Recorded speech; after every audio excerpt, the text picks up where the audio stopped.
Geografia, ela tem como assunto o crescimento da população brasileira e as mudanças no crescimento dessa população, que estão na página 12 e 13 do nosso livro. Então, peço a vocês que peguem o livro para que a gente possa acompanhar, né? Porque dentro da leitura eu vou fazendo a explanação, a explicação, e eu preciso que vocês me acompanhem para que possam compreender melhor. Então, vejam só, com relação ao crescimento da população brasileira, em 1900, o Brasil tinha cerca de 17 milhões de habitantes. No ano de 2015, sua população era de aproximadamente 205 milhões de habitantes. Então, percebam aí, né, que houve um crescimento nessa população, né? Houve um crescimento bem considerado. E nós iremos ver quais foram os fatores que fizeram para que houvesse esse crescimento. Então, os fatores que influenciam o crescimento da população de um país são o crescimento natural ou vegetativo e o saldo das migrações internacionais. Então, o crescimento natural ou vegetativo corresponde à diferença entre a taxa de natalidade e a taxa de mortalidade. E o que é isso? Então, a taxa de natalidade, ela indica o número de nascimentos vivos, ou seja, de nascidos, de pessoas que nasceram, de crianças, para cada grupo de 1.000 habitantes de um país. E a taxa de mortalidade indica o número de mortes para cada grupo de 1.000 habitantes do país. Para indicar essas taxas, utiliza-se o símbolo, que aí é a porcentagem, né? Lê-se por 1.000. O saldo das migrações internacionais corresponde à diferença entre a quantidade de imigrantes e a de emigrantes do país. Então, percebam aí a diferença. Emigrantes, no texto, ela refere-se a pessoas que saem do seu país de origem para viver em outro. É chamado de emigrantes. Já os imigrantes, nesse contexto, ele refere-se a pessoas que entram em um país que não é o seu de origem e nele fixam residência. Vamos observar aí esse gráfico, né, onde ele mostra a taxa de natalidade e mortalidade entre os anos de 1900 a 2015. Então, vejam que essa parte de laranja é a taxa de natalidade. A taxa de natalidade corresponde aos nascidos. E essa verde corresponde à taxa de mortalidade. A taxa de mortalidade corresponde àqueles que morrem. Certo? Então, a gente observa o seguinte. Para a gente fazer esse cálculo do crescimento vegetativo, do crescimento natural, referente a determinado ano, devemos subtrair a taxa de natalidade pela taxa de mortalidade. Um exemplo aí é, se você pegar o ano de 1930, por exemplo, e diminuir 45 por 26, você vai ter a resposta de 19 por 1.000. Né?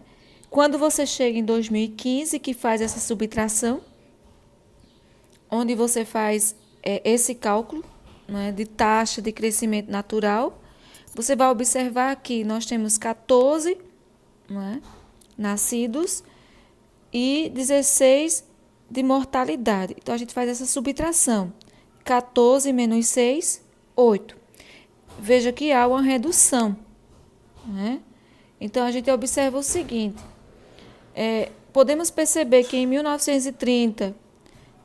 para 1965, as taxas de natalidade, ou até mesmo para 2015, né, as taxas de natalidade e de mortalidade elas declinaram, ou seja, elas foram caindo. Contudo, ao longo desse período, a taxa de mortalidade declinou de forma mais acentuada do que a taxa de natalidade. resultando em um aumento do crescimento vegetativo ou crescimento natural. Aí o número de nascimentos foi maior do que o número de óbitos. Perceberam? Então, dando continuidade, nós vamos falar sobre essas mudanças no crescimento da população. Então, a gente observa que houve um declínio.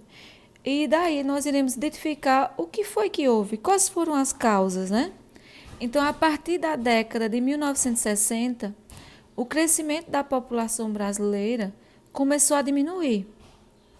E um dos motivos para essa queda foi a diminuição acentuada da taxa de natalidade, ou seja, a taxa de nascimento. Então, essa queda da taxa de natalidade pode ser justificada pela diminuição da taxa de fecundidade no Brasil, né? A taxa de fecundidade, ela indica o número médio de filhos por mulher. Então, vocês devem observar esse gráfico ao lado. Percebam aí, né, esse gráfico, ele está do ano de 1960 a 2015. E a gente pode observar o seguinte, que em 1960 e 1970, a mulher, em média, ela tinha 6 filhos. Veja que em 1980 já cai para 4. Em 1991, para 3. E do ano 2000 a 2015, parou em 2 filhos, né? Essa é uma média, né, que eles fazem, né? Que hoje a mulher tem em média 2 filhos. Então, por que isso ocorre? Essa redução, por que houve essa redução?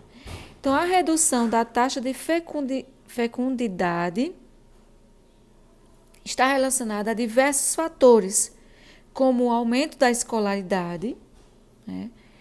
A mulher, ela foi estudar, né? Ela passou a ter uma escolaridade mais alta, maior, passou a trabalhar. Então, essa mulher que tinha uma visão de ter mais filhos, ela mudou o seu pensamento, né? O conceito dela de família, ela também falta o fator tempo, né? Também contribui, onde a gente observa que a mulher não tem mais o tempo para o cuidado do seu lar, não é? Então, essa redução na taxa de fecundidade, ela está relacionada a diversos fatores, entre eles a saída da mulher para o mercado de trabalho, né? E o planejamento familiar, que hoje as famílias podem se planejar, né? Antigamente a mulher não tinha essa, podemos dizer, essa decisão, né, de escolher quantos filhos ela poderia ter. Então, a gente observa que também isso contribuiu.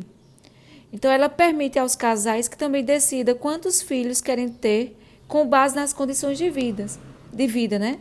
E o padrão que elas querem oferecer a elas.